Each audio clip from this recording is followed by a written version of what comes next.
Hey everybody, this is Brandon here, saying I am so sorry that, well, I know in my Saw 5 review preview I said that I would put up this review on Saw 5 before Halloween. Well, due to some unfortunate circumstances, I had to put it up after Halloween, so I hope you can forgive me for that. So with that, this is my review on Saw 5. Now, well, obviously, since I'm doing a review on it, I'm obviously going to have to explain the plot. But listen, if you're a fan of the Saw movies, and you have not seen Saw 4 yet, then stop this video right now. Because it is impossible for me to not explain the plot of Saw 5 without ruining the ending to Saw 4. So if you haven't seen Saw 4 yet, turn this video off right now and go see Saw 4. Then come back and see this. Or just go and see Saw 5 if you like. So anyway, the plot of Saw 5 follows Detective Hoffman, who at the end of Saw 4 has obviously been chosen to become the new Jigsaw murderer. Because of the unfortunate deaths of the original Jigsaw murderer, John Kramer, who was played by Tobin Bell, and Amanda, who I don't really much care for because she's kind of a, yeah. So anyway, now that the traps of Saw 4 and Saw 3 are finished, you think that it's over, right? Hoffman's the new guy. And that's not true. Hoffman must now take care of this one last game, and also take care of a few loose ends to make sure that no one suspects him of anything. That no one knows that he was in the entire Jigsaw thing. That he isn't the new guy who's supposed to take over. But unfortunately for Hoffman, he needs to learn that the games are only just beginning. So, what can I say about Saw 5? It's a Saw movie. You know, if you like Saw movies, you're gonna like this film.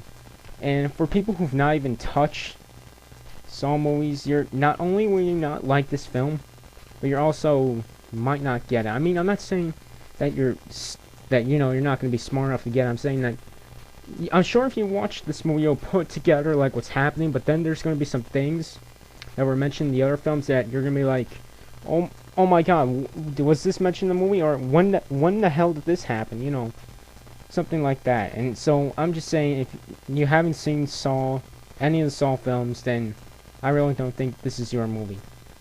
But for Saw fans, I'll have to say this is a really decent entry. I mean, I think it's better than Saw 4, and I actually prefer to watch this one than Saw 4. Because there were a few problems I didn't mention with the 4th film that last year that I should have addressed, but since we're on Saw 5, this one doesn't really have any problems, except it's kind of, well, there are two plots going on. One between Detective Hoffman, the other one between the 5 new people in this whole giant new game that Jigsaw set up. Now, the plot of Detective Hoffman is explained, but the one with the 5 people, you don't really get much detail. You know, you don't get any clues to see why are they here doing this, except for one guy there.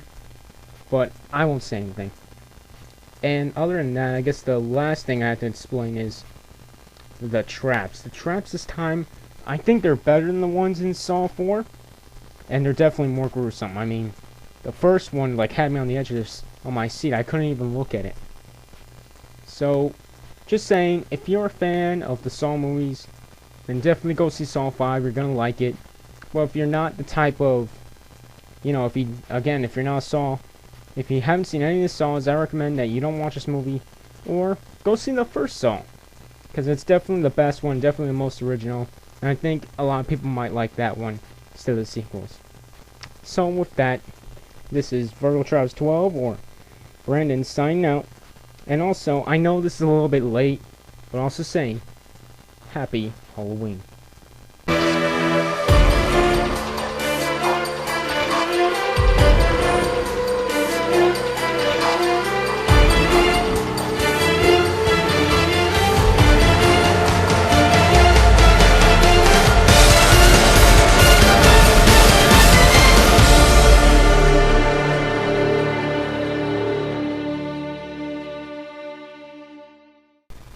Oh, by the way, I also saw Quarantine.